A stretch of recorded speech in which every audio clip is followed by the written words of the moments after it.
За та бүхний энэ өдрийн амар амгалан айлтгая. Шинжлэх ухаан таны мэдхүүн судалгын нэвтрүүлэг хэсэг завсарсны дараа өнөөдөр үлзий телевизээр шинэ нэвтрүүлгээ эхлэж байна.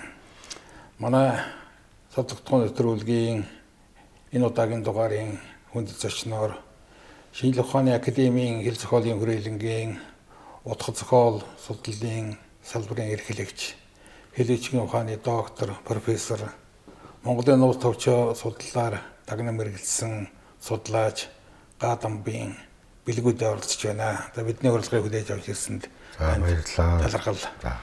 Өргөё. Бэлгүүдээ маань өөрөө манай нэрт Эрдэнэтэн Гадамбугаан хүү багшийн юу вэ? 6 хүүхдийн 5 дахь нь 5 дахь нь байх тийм ээ. Тэгээ 1989 оноос хойш Шинжлэх ухааны академийн хэл зохиолын хүрээлэнд өдий хүртэл ажиллаж байна. Цэндийн Дамжиран багшийн гэр бүлийн эрхлэгч байсан, хэл зохиолын хүрээлэнгийн захирлаар ажилласан. За 2021 оноос одоо бол энэ хүрээлэнгийнхаа утга зохиол судлалын салбарын эрхлэгчээр ажиллаж байна. Ингээд дууштай ажиллаж байгаад талархаж байна. Гэхдээ энэ удаа өөрийн чинь тухай биш, өөрийн чинь аавын тухай одоо ярихыг хүсэж байна. Яагаад гэвэл Гадам багшийн энэ жил бол 100 жилийн ой тохиож байгаа гэж бодож байна тийм ээ. Тэгээ 100 жилийн ойд зориулаад олон одоо ажил хийх байх, төлөвлөж байгаа байх. Тэрүүний эхлэл болгоод 100 жилийн ойд зориулсан энэ нэвтрүүлгийг өөрчлөлтөд санал болгож байгаа юм аа. Бид нар гаа багш хэлээ сурцсан. За гаа багшийн маань ог тэмдэглэхэд орон нутгаас ахуулаад сэхэтнүүд олон шавнаар олон удаа талаас энд оролцох байхаа гэж ингэж бодож байна. За Гадам багш бол Монголын их утга зохиолын одоо содон нэртэй төлөөлөгчдийн нэг, Монгол улсын төрийн шагналт хэлээчгийн ухааны шинжлэх ухааны доктор, 20 дугаар зууны манлай шүүмжлэгч Эрдэнэтэн зохиолч ийм хүн байгаа. Монголын нууц товчоо судлалаар төрийн шагналыг Дамжиран дараа хүртсэн 2 дахь хүн байх шүү тийм ээ. Тэгээ одоо нууц товчоогоор. Тэгээ утга зохиолын судлалд онлын сэтгэлгээ, шүүмжил сэтгэлгээг бол их өндөр түвшинд гаргасан ийм гайхалтай сайхан Эрдэнэтэн байгаамаа. За энэ тийм учраас Гадамбугаан тухай ер нь одоо мартаж болохгүй хүмүүс гэж байдаг. Байнга ярьж байгаа хүмүүсийн одоо нэг нь бол Гадам багшаа гэж одоо бид хүндэтгэн бодож явдаг юм. Тэгээ юуны өмнө зүгээр энгийн зүйлээс хэлмээр нэг намтар судалтай холбоотой нэгэнт одоо 100 жилийн болж байгаа учраас тодруулах зүйлүүд байгаа л гэдэг хүмүүсийн дунд бас эргэл зүйтэй юмнууд байдаг л да. Жишээлбэл одоо төрсөн он нь 1924 он гэж одоо явж байна тийм ээ. Тэгэхдээ 25 он байх бас магадлал байх шиг байдаг юм. Өөрөө бол паспорт юм дээр бол одоо 24 оны 9 сарын 27-нд гэж явж байгаа байх. За энийг хөөгөө үзэхдээ бол модон хулгайн жил болж тараад байгаа юм. Өөрөө чинь бичсэн номноос ингээ харж яхад л бол Гадам багш өөрийнхөө намтар юм дээр модон үхэр жилийн намар төрсөн гэж ингэж бичсэн байдаг юм байна. Үхэр жилгээ хөөх юм бол 25 он ч болж. Тэр энэ 25 он юм уу 24 он юм уу энийг яаж. За тэгээ энэ одоо юу юм аа. Тэр манай нөгөө нэг анх одоо зохиолжуулах гол 40 эд онд энэ тэнд одоо шүлэг зохиолоо бичүүлээ. Тэгээд 50 оны ихээр одоо өөрийнх нь анхны одоо энэ хэлбэг дээлч гэдэг юм уу те ийм төвөр зохиол гарсан. Тэгээд тэр үеийн төвөр зохиол юуны өмнө ингээд яхалаар энэ Метуын Гадам гэдэг хүн бол одоо Булган аймгийн Могод сумд 24 онд төрсөн гэл. Тэр үеэс л тэгээ бичээд ирсэн. За тэгээд 24 он гэдэг. Энэ талаар бас аав өөрөө ярьдаг байсан. Юу гэж ярьж байна гэхээр тэр нутагтаа байж байгаа нэг баг сургуульд эхлээд орохлоор за хэнийхний хүүхэд үг гэж асуудаг. Тэгээ асуухлаар за тэдний хүүхэд эдний хүүхэд гэхлээр за энэ хүүхэд одоо юу юм бэ? 24 он төрсөн юм байна гэдэг багш нар бичээд авцсан юм. Тэр нөгөө ямар ч бичиг баримт байхгүй шүү дээ тийм ээ. Тэгэхээр энэ 30 оны юм яриад байгаа. Тэгээ ингээд бүх юмд 24 он. Сүүл зүгээр битсэн намтар юмдаа бол өөрийгөө яг одоо жилээрээ ярих юм бол үхэр жил гэж ярьдаг байсан.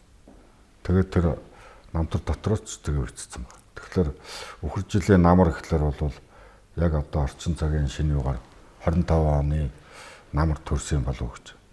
За тэгэд энийг зүгээр давхар нэг батлах юм уу гэрчлэх юмнууд бас энэ манай тэр өвөөтэй холбоотой гарч ирээд тийм ээ. Булган аймгийн Хишгүн дээр сум одоо энэ 10 жилийн сургууль байгаа. Одоо тэр сургуулийн бас 100 жилийн энэ жил болж байгаа. Аавч өөрөө бас бичсэн юм бэ. Би сургуультаа нас цэцүү гэдэг. Тэгээ тэрэн дээр бичиж байгаа эдрээр бол яасан юм гэхэлэр тэр 24 онд одоо Булган аймгийн Авзгын хүрээ гэж байсан. Булган аймаг өшөө тэр үед одоо юуны Богдхан уулын аймгийн Авзгын уулын хошуу гэж байжээ тэр 20 онд уулаар нэрлэжсэн. Тэгэхээр тэнд нэг хүүхэд багчуудын баг сургууль тэнхимч юм уу нэг тийм баг сургууль охид хүүгүүдийн гэж одоо бичсэн. Байгуулах болсон. Тэр сургуулийг байгуулахад бол хүүхдэд монгол хэл бичиг заах хүн нь бол одоо тухайн үед бол бичээж санаж мэтв. Томлогдож одоо эхний жил заасан. Тэгээд тэр хичээл зааж байгаа нэг жил болоод ерөнхийдөө хаалгадж байсан юм. Тэр үед л манай аав өөрөө төрсэн байна. Тэгээд би сургуультаа нас цэцүү гэж бичсэн. Тэгээ одоо албан ёсны юмар бол одоо 24 он гэж явдаг. Тэгээд энэ жил бол тэргээр нь бид одоо юугаа энэ хуучин улсуудад чинь бичиг баримт хэцүү шүү дээ. Одоо нэг миний ойлгож байгаагаар 60-аад оноос хойш төрсэн улсууд л нэг төрснийг эрчилгээ дээр нэг гарцаагүй одоо нэг ийм өдөр судартай ч юм уу одоо нэг жоохон хүний амын бүртгэл ийм болж. Тэр 20-аад он 30-аад оны үеийн улс бол одоо тийм жил төрсэн ийм гэдэг ямар ч одоо яг яс одоо тогтоох тийм болцоо байхгүй. Ийм нэг учиртай юм аа. Энэ дээр би ягаад энийг асуусан бэ гэхээр Монголын түүхэнд тэмдэглэгдсэн нэр хүндтэй нэг хүмүүсийн намтрыг бол дахин ягтлж бүр тогтож аммаар байгаа байхгүй юу. Жишээлбэл дөрөв өөрөө тэр 60 жилийн тухай ярьлаа 100 жил 60 жил гэх тийм ээ. Одоо бол бэлгийн удирдлын 17 дугаар 60 явж штэ. Гэтэл одоо 26 онд бол 15 дугаар 60 дуусч байгаа байхгүй юу. Тэгээд 27 оноос 16 дугаар 60 хэлчихэж байгаа юм. Тэг ганцхан нэг жилийн бүтэн нэг 60 дамжсан тийм зөрөө гарч ирж штэ. Тийм учраас энэ бол маш хариуцлагатай юм а гэж ингэж би бодож асуусан юм а. Тэгээ яг албан ёсны юугаар бол 24 он гэдгээр явах юм байна тийм ээ. Энэ зүйл бахаа гэж ингэж бодож байна. Өөр дахиад нэг дагуулгын намтартай холбоотой зүйл бол төрсэн газрын нэг яг тэр нь бол нэг бодлоо юм бол алга байна.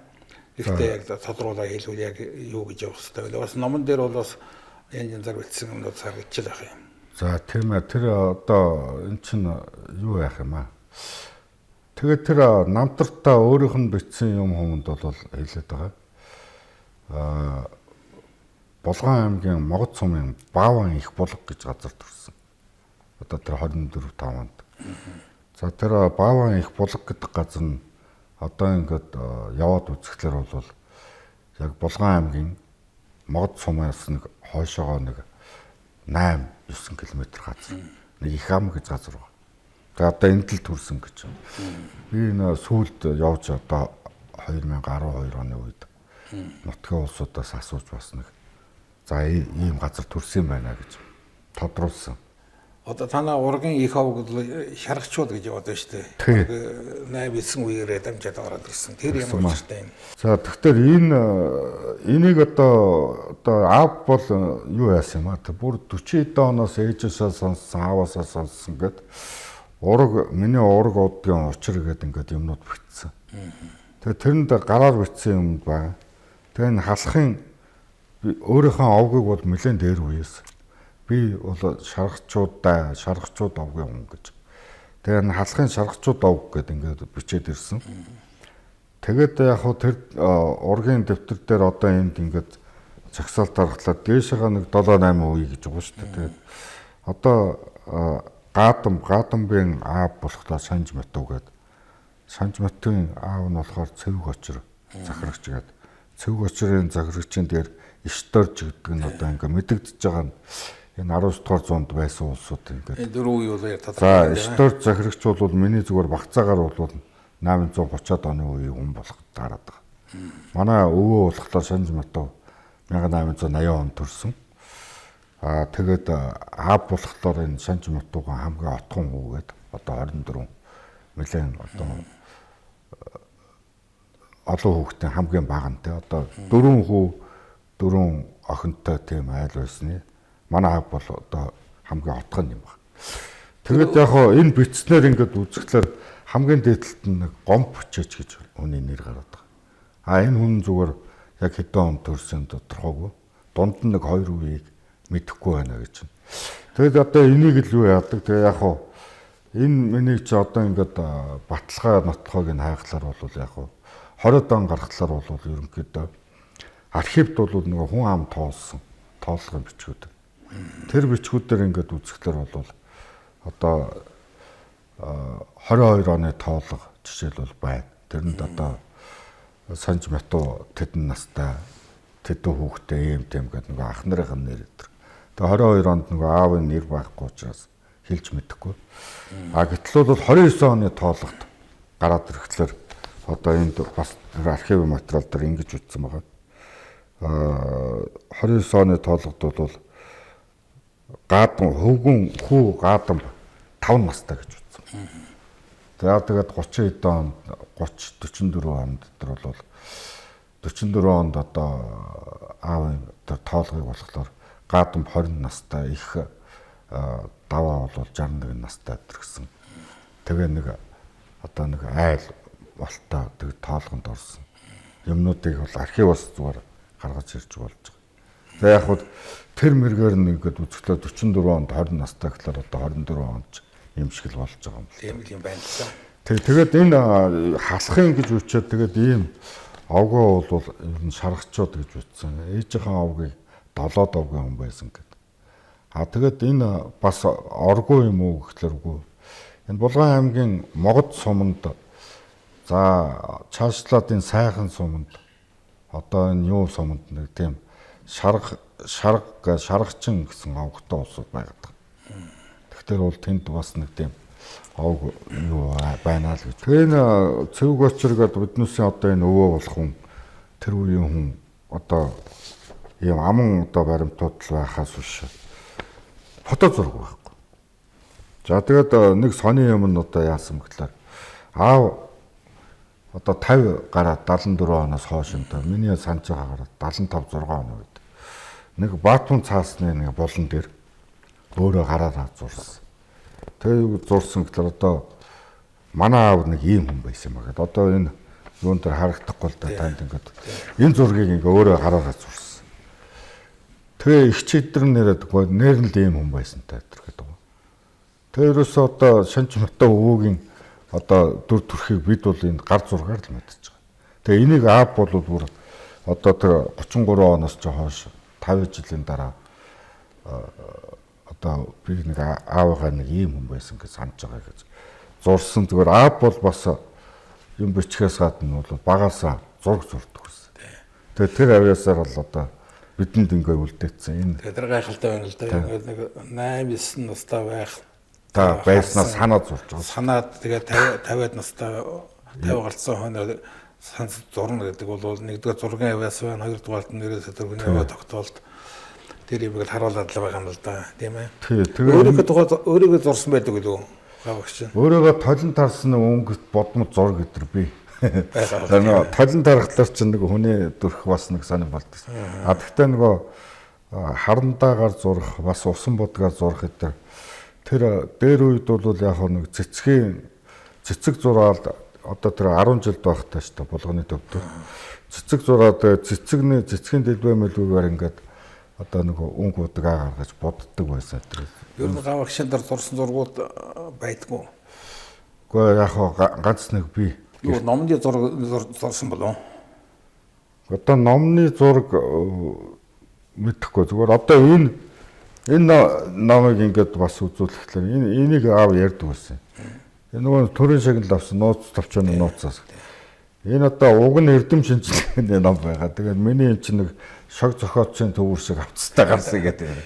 Энд нөгөө нэг өөрийн ингээ шоглоо зурцсан. Нөгөө нууц товчооны ямиг уншиж байгаа. Нөгөө баахан галиг малг нэр томьёо тойроод эргэлдэж байгаа тийм юм зурсан. Энэ зураас нэг юм байсан бол зураач нь тэр хэвлэх үйлдвэр ил зураач баг та. Тэгээ яг хуу аав зүгээр тоглоомыг ярьж байгаа нэг шор зохиолцын төвөр шиг ном гарсан юм бол эрдэм шинжилгээний ном гэдэг. Тэр энэ 1976 онд хэвлэгдсэн энэ номыг одоо бид нар бол одоо ноолтол үзчихлээсэн л да. Тэгээд тэр үгийн гарал үүсэл утгыг одоо ингэ тайлдаг юм байна л гэж одоо биширч байсан. Энэ дээр бол иш гаадан баг явагдсан ба шүү дээ. Тий. Иш гаадан байна. Энийг би асуумаар байна. Ер нь одоо нэг 40 50 60 70 оны үед бол Мятвын гаадан гэдгээр л одоо бид нар мэддэг байсан. Тэгээд сүүлдээ иш болцсон зарим одоо их сурвалж бас эсгээ явж байдаг энэ нэрийн ямар учиртай. Тэгээд зарим улсууд асуудаг шүү дээ. Иш гаадан, бим гаадан хоёр чинь нэг хүн юм уу, хоёр өөр хүн юм уу гэж асууж байгаа ч тохиолдол бас байдаг шүү дээ. Тэгээ одоо энэ ийм асуудал маш их гардаг. Тухайлах юм бол аав нөгөө 88 онд энэ нууц товчооны ажиллаар нөгөө нууц товчооны зохиогч гэдэг Хөхөт рүү ингээд очиж байгаа шүү дээ. Тэгээ очихлоор тентхийн улс чинь бас асууж байгаа. Гэхдээ одоо мэ гадан бай гэж байсан. Одоо сүүлд ингээд шаа гадан болчиход энэ одоо нэг хүн үгүй юу гэж ингэж асуугаад. Тэгээ яг хоо энэ зүгээр хариулах ёстой нэг хүн мөн. Тэгвэл бол нэг хүндээ одоо юу гэсэн гэхээр энэ юуны би түрүүн тоодлого ярьлаа шүү дээ тий. Тэгээ хүн амын тоодлого дээр бол Санж Мату гэдэг нь одоо энэ архиваас магадлага авахд бол Санжийн эсээр авсан. Санж Мату гэдэг. Санж Мату тэдэн настай мусдаг. Яг хуу архивын ажилтнууд нөгөө Монгол үчгээр байгаа юм яан шүү дээ. Тэгээд энэ ард нь 2 цагт хаяад явцсан ба шүү дээ. Тэгээд тгийг одоо Санж гэдэг нөгөө эсээр л уншиж байгаа. Уншаал тайлчж байна гэсэн үг. За тэгээд энэ асуудлыг зүгээр ер нь ингээд олон дахин яахлаар яагаад Мятув болсон юм бэ? Нутгийнх нь Мятув гэдэг байсан. Дусам дотор. Мятувга та өөрөө хүүхдтэй бичиг үсэг заахгүй заавал надаар заалгадаг нь юу болж байгаа гэхээр Балтан тайж гэж хүн асуусан байгаа. Тэр Мятувга гэдэг нь Санж Мату өвөг 9 настай 7 настай хүүгээ дагуулад багшаар залах гээд очихт нь тэгж ярьсан Мятувга гэж. Тэгэхээр зүгээр Санж Матув байж байгаа Матув болсон нь бол зөв миний ойлгож байгаагаар аав бол нэг цохол сонирхоод одоо хотод орж ирээд багшаа ажил хийхээ хажуугаар шүлэг цохол янз бүр ер нь цохолжуулах гээд тэгээд анхандаа нэг баахан ёг төлгөр юу юм битсэн. Тэгээд тэрийг нөгөө пианерын үнэн сонин манд ингээд тэгээд 47 онд анхныхан дээр шүлэг хэвлэхдээ одоо Мятвын гаадан гэдэг. Ингээд л гарсан юм л дээ. Тэр чинь барыг утга цогцол нэр маягтай байсан биш үү? Гэхдээ яг одоо им гаадан Мятвын гаадан гэл нөгөө аавынхаа нэрийн талыг аваад л ингээд явчихгүй. За тэгээд магадгүй утга цохолын одоо ил нэр гэдэг юм уу тийм Мятвын гаадан гэл. Тэгээд 50-аад он гарахтаар чинь олон юмнууд бичээд одоо энэ элбэг дээл гэдэг төв өрөмж гараад тэгэл өгүүлэг цохол гаргалаа Мятвын гаадан бол гэдэг ингээд яваад исэн. Тэгээд явж итэл бол одоо би бас энэ дээр хэлэх хэрэгтэй нөгөө нэг 50-аад онд ингээд унш хүчих, сурах хүчих мөчгт ингээд нэр мөр боллоо. Цохолоос нэг өгүүлбэрүүд авдаг юм. Тэгэл аваад одоо нэг нутгийн байдал аюу тайван байна ч гэдэг юм уу нэг ийм өгүүлбэр элбэгдээлээс авчлаа гэтэл би яг тоочны өгүүлбэр хэлээгүй шүү нэг тиймэрхүү өгөхтэй тий. Өгүүлбэр аваад ингээд сурах хүчтэй оруулахад ард талд нь дугуй хаалтан дотор имгээ гэхгүй ишгээ гэхгүй им гаа гэж тавьсан байна. Тэр үед ягаад им гаа гэж тавьсан бэ гэхээр гаадан бийнх нь нөгөө гаатай шүү. Амлуулж тавьсан бэ гэхээр тухайн үед одоо тэр сурах хүчт мөн одоо Горкийн Максим Горкийн зохиолоос тавхлаар Максим Горкийг имгээ гэж тавьшлах байна. Унш хүчиг дээр тийм. Гэтэл нөгөө аавын зохиолоос авахлаар л им гаа гэж заасан.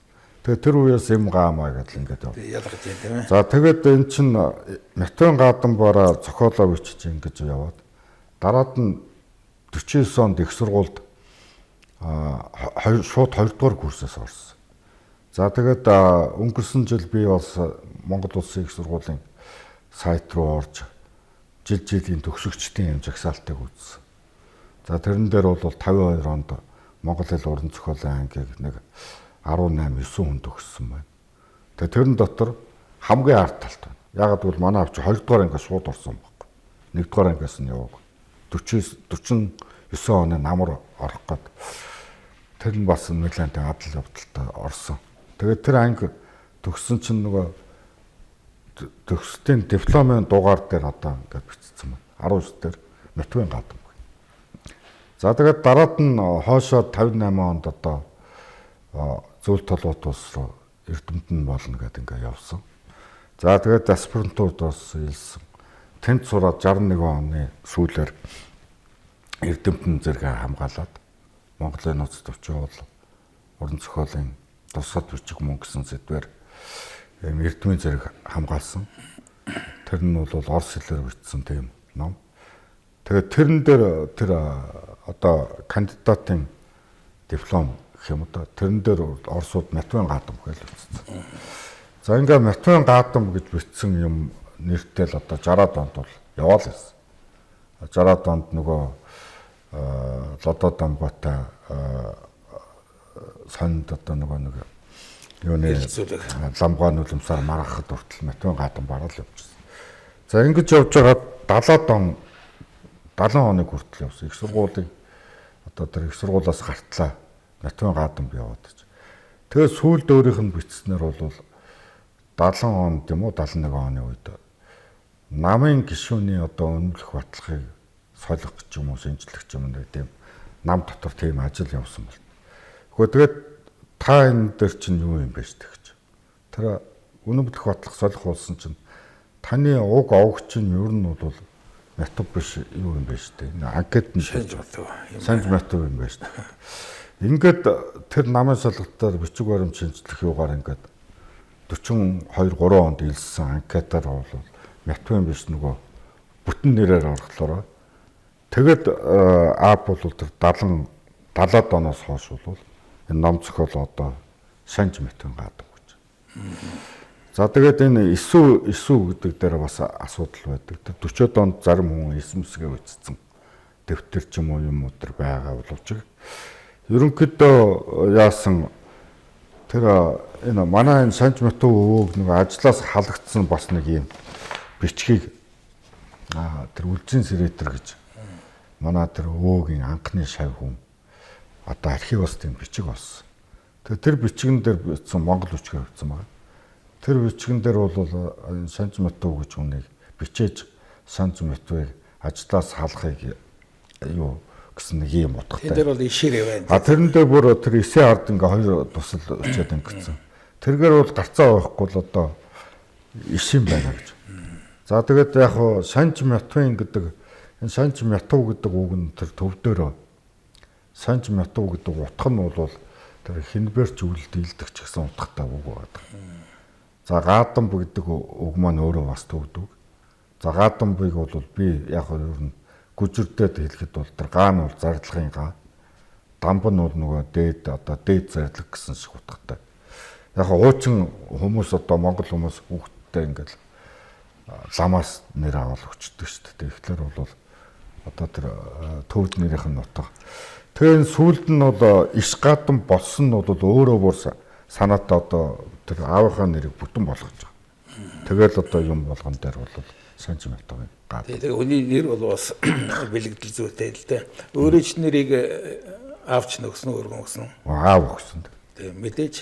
Тэгээ одоо нууц товчоо судалж байсан баг судлаад ирээд одоо би төрсөн. Тэгээд би чинь тэг юу юм штэ одоо 62 оны бар жилдээ гэж явдаг. Тэгэхээр чинь бол аав Эрдэмтэн болж ирэл тэгэл би төрсөн.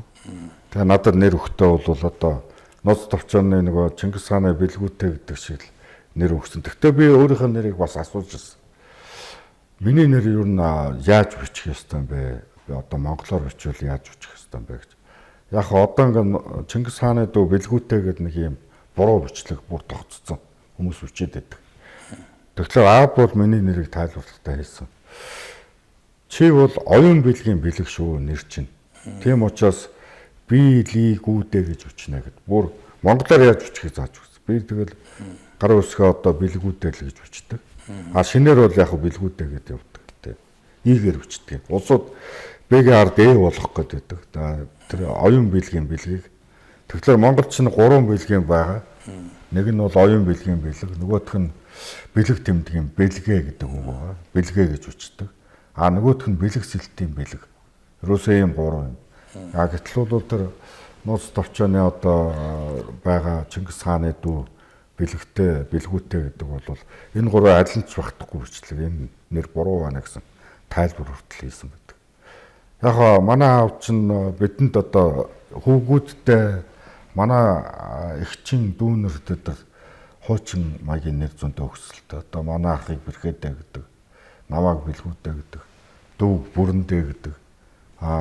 Манай тэр эгчийн хүүхдүүдийг Исүүдэ, Сэвэдэ, Исүүлэн, Тэмүүдэ гэдэг.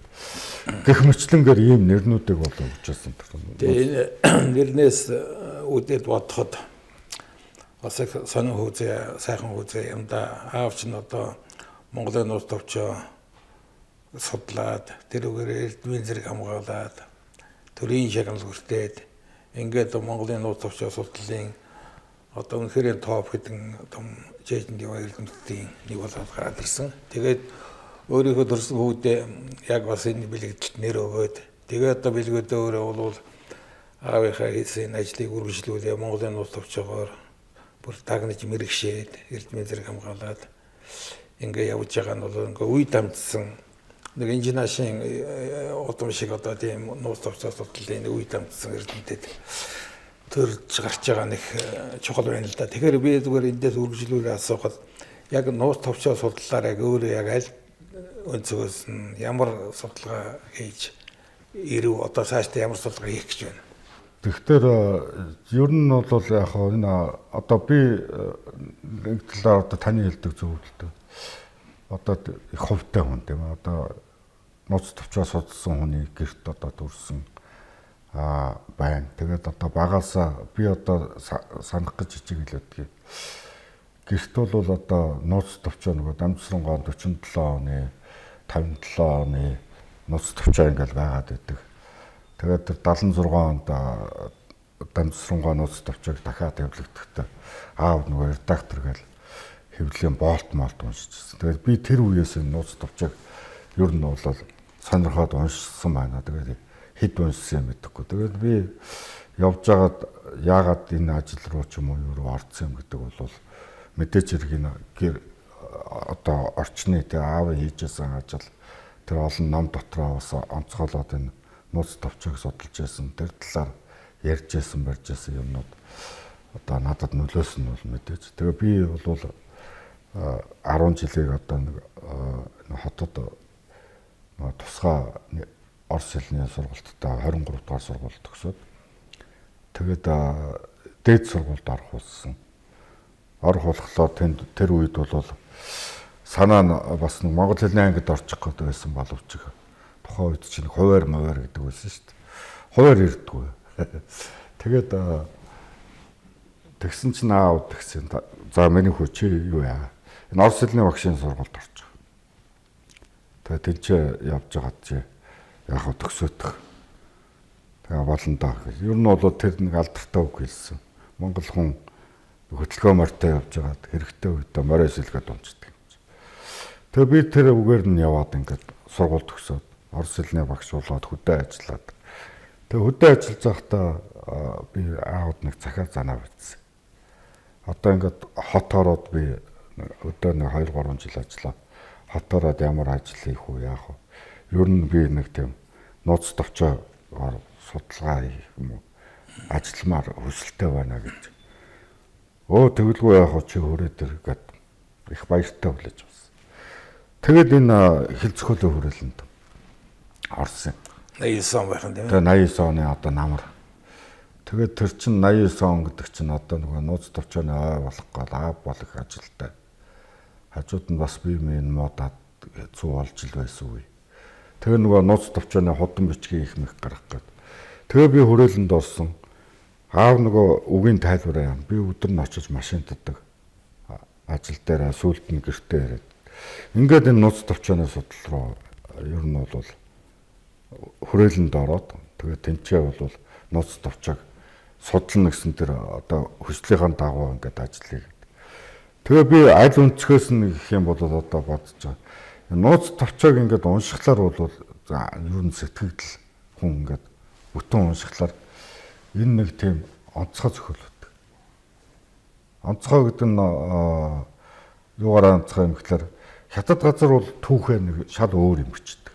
Одоо тэр онд тийм англиад гэглээ. Энд тийм юм байхгүй. Монголын нууц товчонд бол хүн ингээд түүхийг нэг амаар яриад байгаа юм шиг. Амьд одоо нэг тийм туйлсаг зүйлтэй ийм зохио. Нууц товчоог уншихлаар нэг олон кадртай одоо кино үзэж байгаа юм шиг юм болдог шүү дээ. Одоо Багдаа яаж яасан, нээж яасан.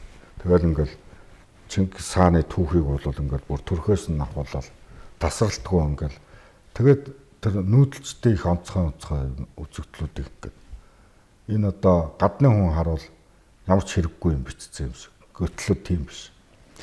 Тэгэхээр энэ юунаас болж байна гэдэг гол асуудал те.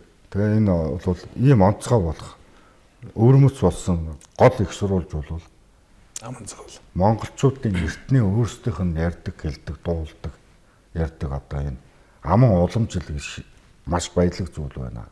Тэгээ нүүдэлж ардам учраас. Тэгэхээр энэ аман уламжлалын зүйл ийм байсан учраас одоо ийм зохиол гарч байгаа.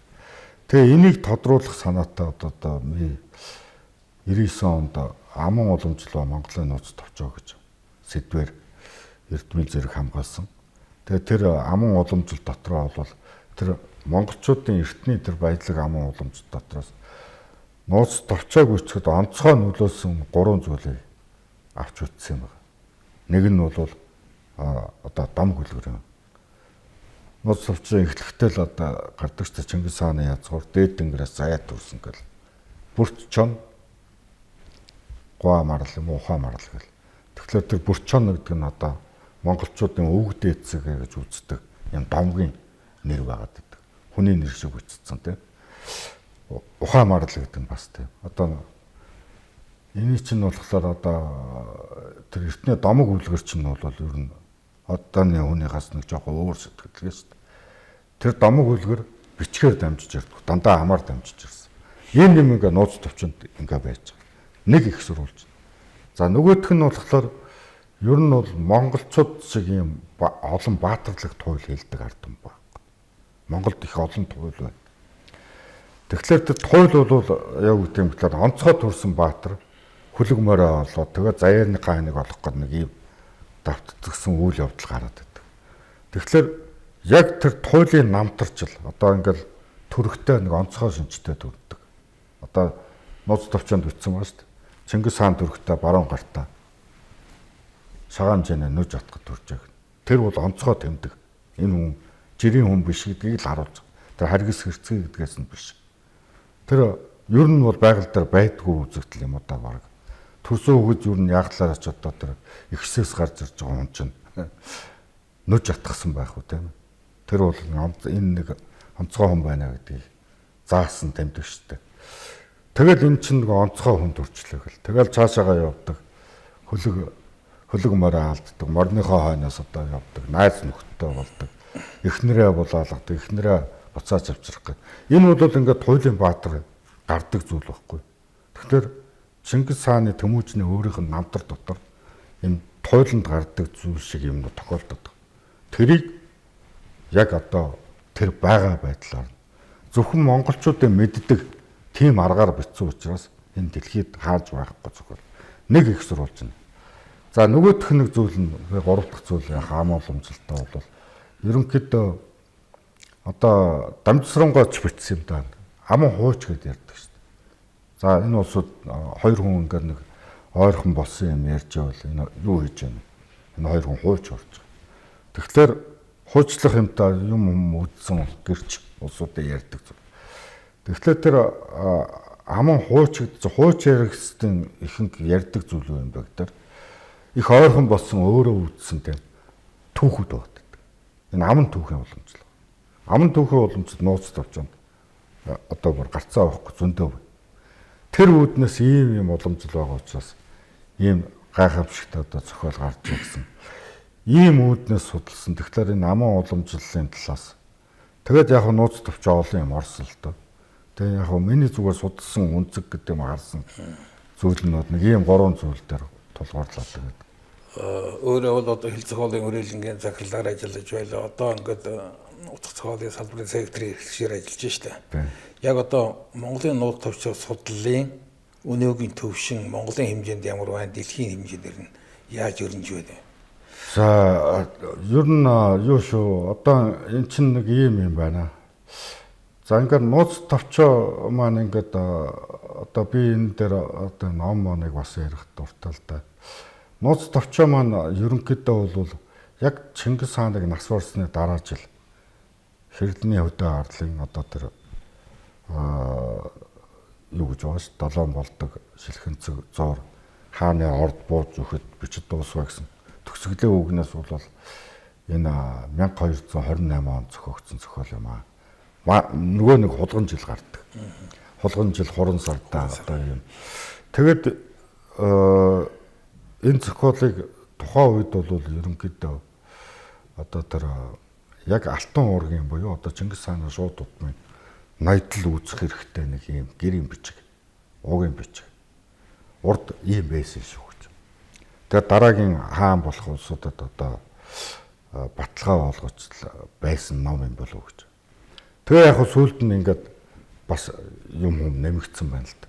Тэгээ энийг ингээд зөндөө судалсан. За Монголын нууц төвчөө судлал бол ерөнхийдөө Монгол судлалын маш том нэг хэсэг. Яагаад том хэсэг вэ гэхээр ерөөсөө Монголыг сонирхож судлах шалтгаан чинь өөрөө нууц төвчөө гэдэг. Тэр нууц төвчөөг үүснээр гадны эрдэмтэд одоо Чингис хааны үнэн түүхийг үзэж байгаа, олж байгаа, мэдж байгаа. Тэгээ нууц төвчөөний юм одоо сүүлийн үед юу гэдгийг нууц төвчөө чинь бол үнэхээр одоо түүх гэж хэлэхээс өөр арга байхгүй. Монголчууд түүхээ яг өөрсдөө мэддэг тэр аргаар үзсэн. Тэгээ нууц төвчөнд тэмдэглэсэн юм чинь олон юмыг одоо баталж байна гэдэг ингээд ярьдаг.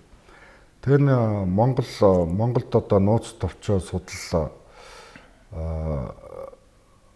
үүссэн гэдэг. Нууц төвчөө бас өөрөө номынхаа хувьд бол их адармаатай нарийн түүх. Одоо анх зохиогдсон бичгээс өөр бичиг рүү ороод Хятадд одоо ханц тийм бүрхүүлэн дотор ороод тэгээд Хятад газар их олон жил одоо анх зохиогдсон газраас холдоод ингээд явсан.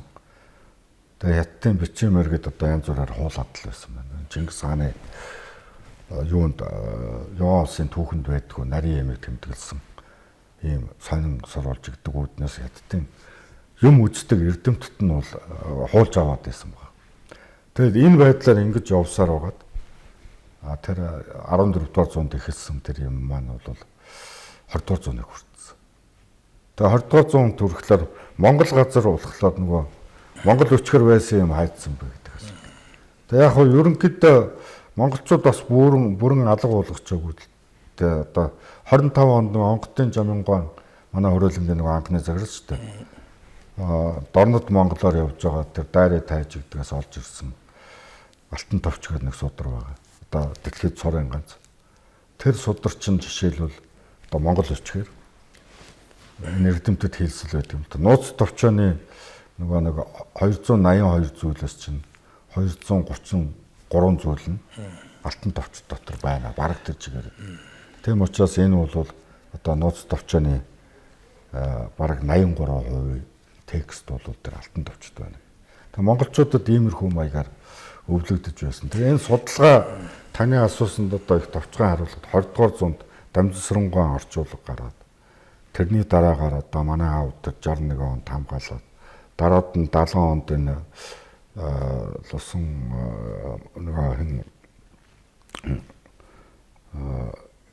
нэг охин манлж байгаа одоо Монголын нууц товчооны хэл тэргээд ингээд тий. Тэгээд цэндүүнээ одоо тэр анх орчуулсныг сүүлд нь тэр охин 97 онд хэвлдэг ч юм уу. Ингээд нууц товчооны тухай судалгаа ингээд явсаар байгаа.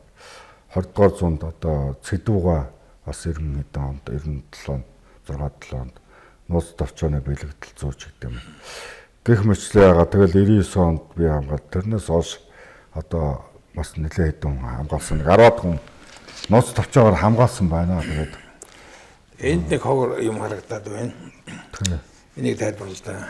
дээр үеийн offset дэвтэр гэдэг одоо нэг ийм дэвтэр байгаа. Тэгээ энэ дэвтрийн манай аав чинь нөгөө нэг судалгаа хийгээл эрдэмтэн болохоор нэг уншсан барьсан номны тэмдэглэл гэдэг ингэ дэвтэр дээр ингээд юм энэ одоо 54 онд хэлсэн. Тийм байна. 54 оны 11-ээс 18 гэж байна. Одоо нөгөө хоош аспирантууд явал тэгээ энэ дээр бичсэн энэ дэвтэр бол цэвэр одоо нөгөө нууц товчоог судлаад уншсан ном момоо тэмдэглэсэн зүйл. Тэгээ сүүлд нь ингээд харах юм бол энд ингээд нууц товчооны зүйлүүдийг монголоор бичээд энд ингээд галгаар бичсэн. Энэ одоо латин галыг 45 дугаар хавж баатрын хөвгүн минь төдөн бүлгөө гэдэг энэ нөгөө консны галыг болтой. Тэрийг ингээд бичсэн. Ийм дэвтрүүд байдаг. Гавгш маань гар учмэл. Тийм. Энэ хоор юм байна да. За үндсэндээ тэгээд яг хоо тийм байсан учраас одоо юу гэдэг юм байна. Тэгээд сүүлд нь одоо зүгээр хэлэхэд бол юм аа. Манай аав нэг 60 хэдэн онд одоо та мэдж байгаа цог сэтгүүлд нэг тийм цуврал өгөл нэг юм хэвлүүлсэн.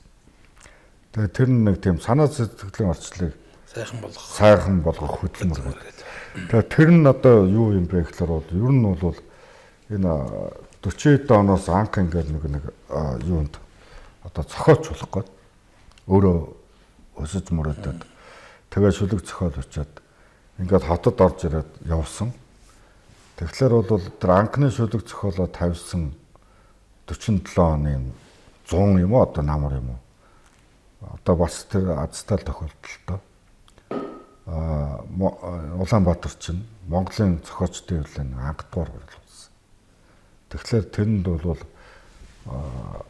урдлагаар төлөөлөгчөөр оролцсон гэдэг. Одоо талбай дээр нэг авахсан зураг мөрөг дотор байдаг юм л да. Тэгээд тэр үеэс ингээд зохиолч болно гэдэг явсан. За тэгээд зохиолч болох гээд шүлэг зохиол учаад юм уншаад ингээд явжаад бол ер нь зохиолч хүн яах ёстой бэ гэхээр их юм мэдэх ёстой байна гэдгийг ойлгосон. Тэгээ ойлгохлоор ер нь суралцах хэрэгтэй байна. Тэгээ ингээд 40 онд 49 онд тэр бага ангийн багш дунд ангийн юу өдр хийж агаад Улаанбаатарт уран дарахны сургууль гэдэг Монгол хэл зааж ирсэн байгаа 47 8 он. Тэгээд 49 онд их сургуульд ороод Монгол хэл уран зохиолын багш мэргэжил олж аваад ингээд 52 онд төгссөн. За тэгээд 52 онд төгсөөд улсын радио хороонд гадаад нэвтрүүлгийн редактораар 50-аас 54 онд редактораар ажиллаж агаад эргээд их сургууль багшаар ирсэн. За ингээ багшаар ирэнгүүт одоо Монголын уран зохиолыг заах одоо ийм шаардлага тулгарсан. Нөгөө их сургуулийн багш болчихлоо. За тэгэхээр утга зохиолын удирдгал гэж хичээл орох хэрэгтэй болсон. Тэгээ тэр үед сурах хүчүүд байхгүй. Аман зохиол заах хэрэгтэй болсон. Ингэнгүүт их сургуулийн багшийн шаардлагаар бол 50 онд одоо оюутнууд дараад Монголын уран зохиол ийм байна гэхлээр одоо барих юм байдаг. Тэгэхээр багшлагын хажуугаар 50 онд та одоо санаж байгаа бол тэр 53 онд нэг Абрамович гэж хүний утга зохиолын видеоны литература байдаг юм. Тэрийг ингээд орчуулад цог сэтгүүл тавьж эхэлсэн байна. Тэгээ орчуулад тавьж тэр хичээл заахын хажуугаар тэрийг цувралаар тавиад орчуулад яхаа хажуугаар ер нь өөрийнхөө одоо тэр утга зохиолыг ойлгох ойлголтоо одоо харуулахын тулд бол энэ утга зохиолын онлайн товч гэж. Одоо нэг ёсонтой сурах хүчтэй. Тэгээ энэ утга зохиолын юмаа бичээд энэ 50 хэдэн он тэглүүлсэн. Энэ нь болохоор нөгөө дандаа оюутны шаардлага шүү дээ тийм ээ. Багшлах шаардлагаар ингээд утга зохиолын олон юм судалсан тийм. Энэ нөгөө эрдэмтэн болох. Хоёрдугаарт одоо утга зохиолын шүүм судлалын ажил руу орох. Ингээд ерөөсөө тэр багшлах шаардлагаар зохиолжуулахын тулд бол олон юм мэдэх хэрэгтэй байна. Тэгээд их олон талтай салбараар ажилласан байна. Нэг нь юу вэ гэхлээр за өөрөө зохиол бүтээлээ бичсэн байна. Хоёрдугаарт утга зохиолын онлын одоо сурах хүчиг удирдгал хүч, онлайн товч хүчийн зохиолчийн хөдөлмөр гэж ном гаргасан байна. За ингээд тэ эн чинь бол нөгөө их дээд сургуульд уран зохиол заах хэрэгтэй. За тэгэнгүүт хажуугаар нь их сургуулийн багшийн шаардлагаар аман зохиол судлах хэрэгтэй болсон. Тэгэхээр аман зохиолын дээж хүчгийг одоо 66 онд анх Цэрэн Содомгоотой хамт гаргасан. Тэр дээж хүчиг бол нөгөө Монголын одоо уран зохиолын дээж 100 бэлгийн дараа л одоо 7-8 жилийн дараа Монгол ардын аман зохиол нөгөө үлгэр туйлмолч нь онцгой таавартайгаа бүгдийг ингээд тэрнээс тэмдэглэж авсан гэдэг энэ их сурвалжийг яагаад өөрөө аман зохиол дуу муу их судалдаг хүн байсан. Аман зохиол судлалаар юм байсан. За дараад нь бол их сургуульд байхдаа харьцуулсан аман зохиол гэж хичээл орж ялаа. Тэр бол ерөөсөө Оросд л байсан юм уу гэхээс биш нөгөө дэлхийн өөр оронд байхгүй нэг юм хичээл. Сургуулийн шин сэдв оруулж ирж байгаа байхгүй. Тэгээ нөгөө уран зохиолын Монголын уран зохиолын эртний түүх, орчин үеийн уран зохиол, шүүм судлал, дээр нь хүүхдийн уран зохиол, тийм ээ. Орчуулгын онол гэсэн ийм олон хичээлүүд зааж ирсэн. Тэгээ энэ бүх одоо заасан салбар болгондоо одоо таны хэлдгээр тодорхой тийм амжилт гаргасан. Та одоо зохиолын талыг ярьлаа. 50-аад оны үед одоо Элбэг дээл гэдэг зохиол утаснаар алдарсан. Тэр бол одоо социализмын үеийн тухайн үеийн одоо бас цаана суртахууны асуудалтай тийм. Нөгөө хурдлаар яваад л ажил хийсэн болоод мандат өгдөг нэг нөхөртэй. Жинхэнэ ажлыг нугалдаг хүн заана гертэн зөвчтмаа гэж байгаа байдаг. Тэгээ тэрийг үзүүлсэн ийм зохиол. Одоо хүний хөдөлмөрийг бас нэг шудраг үнэлэх ёстой байна гэдэг санааг бүр 50-д онд. За нөгөө талаар одоо бас тийм их суртахууны сэдвтэй өгүүлбэр 50-д онд авчихсан. Өвийн хайрцаг гэдэг нэг өгүүлэг байдаг. Наадамж явсан хоёр гэдэг. Энэ талаар судлаачид бичсэн байдаг. Одоо ингээд хүн ярихгүй болохоор мартцсан. За тэгээд сүүлд нь бол 70-ад он гараад одоо заавал хэлэхгүй бол түрүүн даны ярианд гарч байна. Чөдөр өвс гэдэг нэг жижигхэн өгүүлэг үүссэн. Тэр их тухайн үед одоо ярианд орж байсан. Мандчихсэн гэх юм уу? Шөмжлүүлчих байсан. Юуны багын явдал гэдэг нэг юм баримт тууж байгаа. Хүүхдийн зохиол юм шиг. Ийм юмнуудыг биччихсэн. За тэгээд эрдэмтэн байсан. Тэр нууц товчоог судалсан ажлаа бас үргэлжлүүлээд 90 онд бол Монголын нууц товчооны худам бичгийн их сэрүүлэг тайлбар өгдөг энэ номоо бичсэн. За энэ номоор тухайн үеийн одоо юу яагаад тэгээ Монголын нууц товчоо судлалын нууц товчооны нууцаас гэсэн одоо эрдэм шинжилгээний өгүүллүүд бусад одоо бичсэн өгүүлбэрүүдээр 90 онд бол Монгол улсын төрийн шагнал авсан. Ийм эрдэмтэн байгаа. Тэгээд эрдэмтэн зохиолч одоо ийм. Тэгэхээр бол энэ жил бол таны хэлдгээр одоо олон арга хэмжээ явна. Эрдэм шинжилгээний хурал юм. Энэ бүх юмд одоо энэ талын тодруулах одоо ийм ажил нэлээ ихтэй байна. Гавагшийн тухай ярил одоо үнэхээр олон цаг шаардлагатай болж байгаа. Цаг байна харамсалтай дууслаа. Уран бүтээлийн талаар нэг сайн ярьж амжсангүй.